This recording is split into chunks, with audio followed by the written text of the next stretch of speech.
জয় গুরু। বন্দে পুরুষোত্তমম। গুরু ব্রহ্মা গুরু বিষ্ণু গুরুদেব মহেশ্বর গুরুদেব পরম ব্রহ্ম তৎমৈ শ্রী গুরবে নমঃ।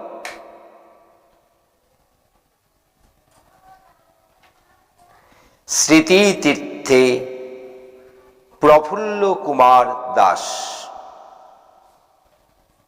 জ্ঞানীর উৎস। শ্রী শ্রী ঠাকুর পড়াশোনা তেমন করেননি, অথচ সব বিষয় কেমন করে জানতেন বুঝতেন সে বিষয়ে জিজ্ঞাসা করায় বলতেন, নামের মরকজ জানার ভিতর দিয়ে আমি যা কিছু পেয়েছি, এক জ্ঞান বা ব্রহ্মজ্ঞান ও বৈশিষ্ট্য জ্ঞান বা বিজ্ঞান প্রত্যক্ষ অনুভূতি সাপেক্ষ ও অচ্ছেদ্য।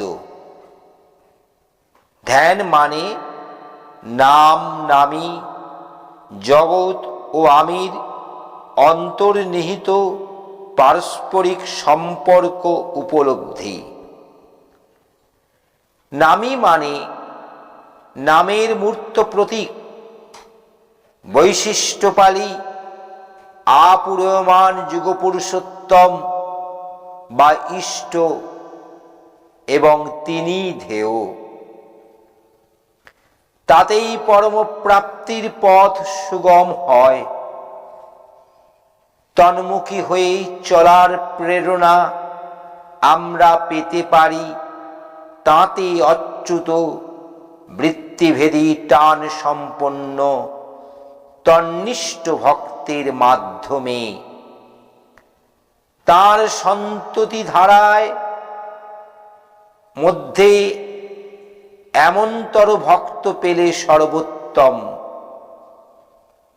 ফল কথা, তাতে বৃত্তিভেদী টানওয়ালা ভক্ত পরম্পরার ভিতর দিয়েই তিনি জগতে সঞ্জীবিত থাকেন। যা হোক, ধ্যান সিদ্ধ হলে অনেক কিছুই জানা সম্ভব, কারণ সবই জ্যোতি ও শব্দের জমাট রূপ ছাড়া আর কিছু নয়। তার মুখে শুনেছি কোটি কোটি বছর ধরে বিবর্তনের ইতিহাসে যে বিচিত্র অবস্থা, পরিস্থিতি ও ঘটনাপুঞ্জ ঘটেছে তা তিনি এক জীবনে এক দেহে সংহতভাবে অনুভব করেছেন। এক কথায় তিনি জাগ্রত বিশ্বমূর্তি। তিনি সব কিছু হয়ে বিরাজ করেছেন। তিনি সব কিছু হওয়া সত্ত্বেও সব কিছু ছাপিয়ে আছেন। বৈরাগ্য।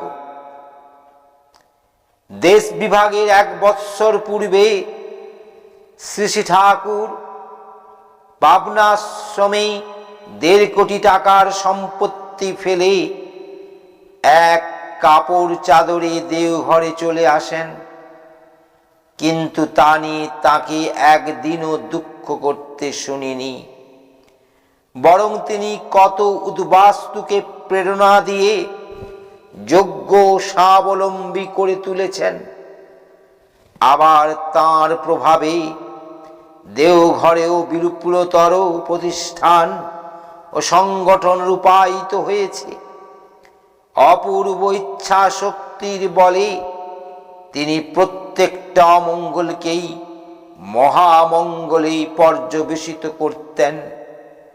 বাধা বিঘ্ন ও দুর্দৈব তাকে কখনো কাবু করতে পারত না, বরং তাঁর অফুরন্ত শক্তিকে শতধা জাগিয়ে তুলত।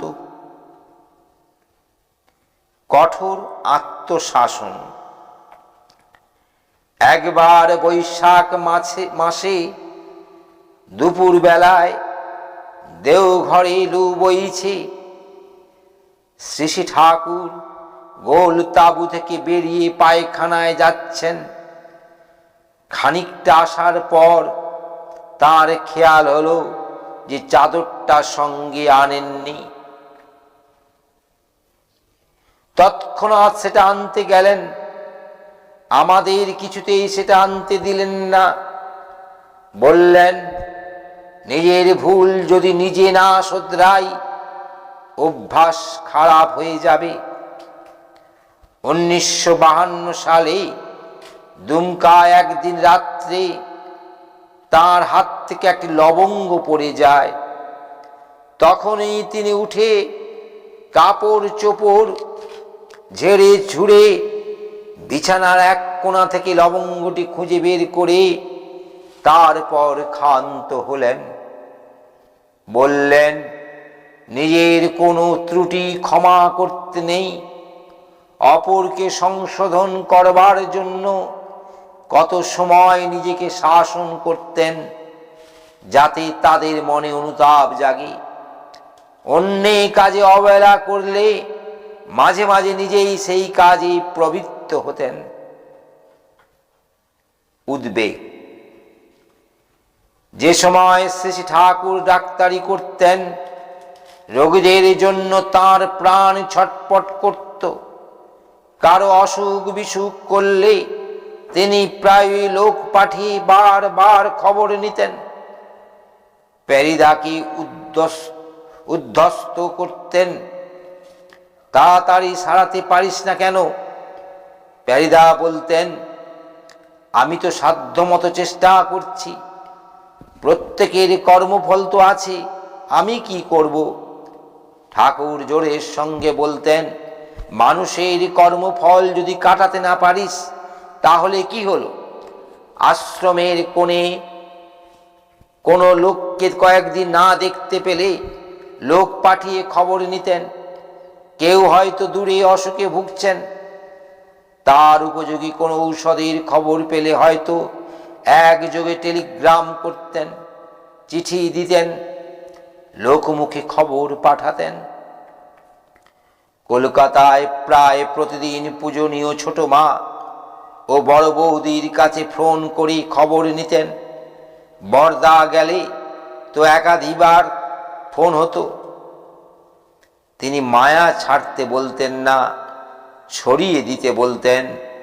বরদা, ছোটদা, কাজলদা প্রভৃতি কলকাতা গেলে কতবার জিজ্ঞাসা করতেন, এখন কত দূর গেল? আসবার দিন আবার ওইভাবে জিজ্ঞাসা করতেন, এখনো কত দূর আসলো? পাগলুদা, ঠাকুরের ভ্রাতুষ্পুত্র, যখন দিল্লি ওয়েলিংটন নার্সিংহোমে অসুস্থ, তখন প্রতিদিন বারবার দেওঘর থেকে জরুরি ট্রাঙ্কল করে সংবাদ নিতেন। পাগলুদার মৃত্যুর পর পূজনীয় খেপুদা যেদিন কলকাতা থেকে দেওঘরে আসেন, ঠাকুরের সে কি কান্না! শ্রী শ্রী বড় মা ও পরিবারের প্রত্যেকের সঙ্গে তার সম্পর্ক ছিল কি মধুর। পূজনীয়া সাধনাদি অসুখের সময় এবং তার দেহ রক্ষার পর কিভাবেই না তার দিন কেটেছে। সেই অবস্থায় পূজনীয় সুধাংশুদার জন্য কত ভেবেছেন, পারিবারিক কত না দুর্দৈব গেছে, তবু পরিবেশের স্বস্তি বিধানের জন্য তিনি নিত্য অতন্দ্র। তিনি যেন প্রত্যেকের প্রাণ, প্রত্যেকে যেন তাঁর প্রাণ। 50-এর মনমন্তরের সময় আশপাশেই 10-12খানা গ্রামের একটা লোককে মরতে দেননি। যারা চুটিয়ে শত্রুতা করেছে তাদেরও প্রাণ বাঁচাবার জন্য তিনি আপ্রাণ করেছেন। আরতি নাশের জন্য সে কি আকুলতা! আবার মানুষের অজ্ঞতা নিরসনের জন্য সারা জীবন ধরে সর্ব সমস্যা সমাধানী কি অমীয় সাহিত্যের সংসৃজন! সর্বতোমুখী ধারণ পালনী প্রয়াসের কত কি বিস্ময়কর বিচিত্র প্রকাশ! সবই যেন অনায়াস আনন্দ লীলা। সব কাজের মধ্যে প্রত্যেকের জন্য দ্বার ও সময় থাকত তাঁর অবধারিত। একই সঙ্গে তিনি যেন অত্যন্ত জড়িত ও সম্পূর্ণ মুক্ত। তুরীয়ানন্দে নিত্য বিচরণশীল। একদিন কবিরাজ বিজয়কালী ভট্টাচার্যকে বলেছিলেন, মাথা সব সময় এত উপরে চড়ে থাকে যে নিচে না নামালে ঘুম আসে না। তাই ঘুমের আগে একদলকে ঝগড়া করতে বলতেন। ঘুমের সময় তিনি যেন আকাশের কোলে ঘুমোতেন। কর্মকৌশল ও সংগঠনী প্রতিভা। উৎসাহ উদ্দীপনা দিয়ে প্রত্যেকের দক্ষতা ক্ষিপ্রতা বৃদ্ধি করার ব্যাপারে তিনি ছিলেন সিদ্ধহস্ত। অথচ কর্ম সম্পাদনের সব গৌরবটা দিতেন অপরকে। প্রত্যেকের আত্মপ্রত্যয় বাড়িয়ে তুলতে তিনি ছিলেন অদ্বিতীয়। যার যেমন যোগ্যতা তাকে তেমনি কাজ দিতেন। আর মনোবিজ্ঞান সম্মত পন্থায় পরস্পরের মধ্যে মৈত্রীবোধ সৃষ্টি করে টিম ওয়ার্ক অর্থাৎ দলবদ্ধ কর্ম বাড়িয়ে তুলতেন। নিজেকে সব সময় প্রচ্ছন্ন রাখতেন। তাকে খুশি করবার জন্যই সবাই কাজ করতেন।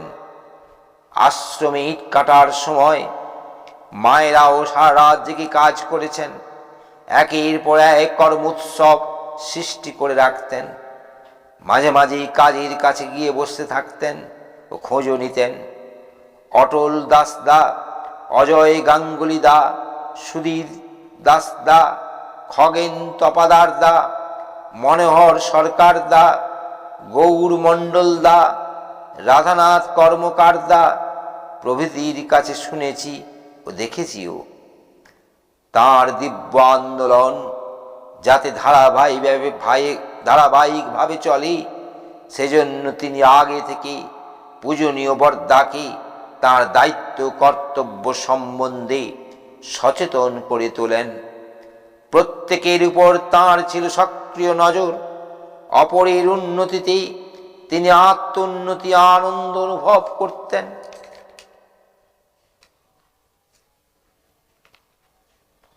দোষীর দোষ নিজের কাঁধে নেওয়া।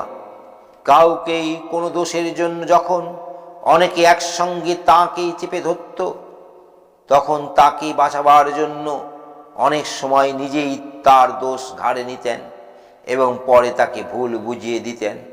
এতে কৃতজ্ঞতাবশত অনেকে ওই ধরনের ভুল এড়াতে চেষ্টা করতেন।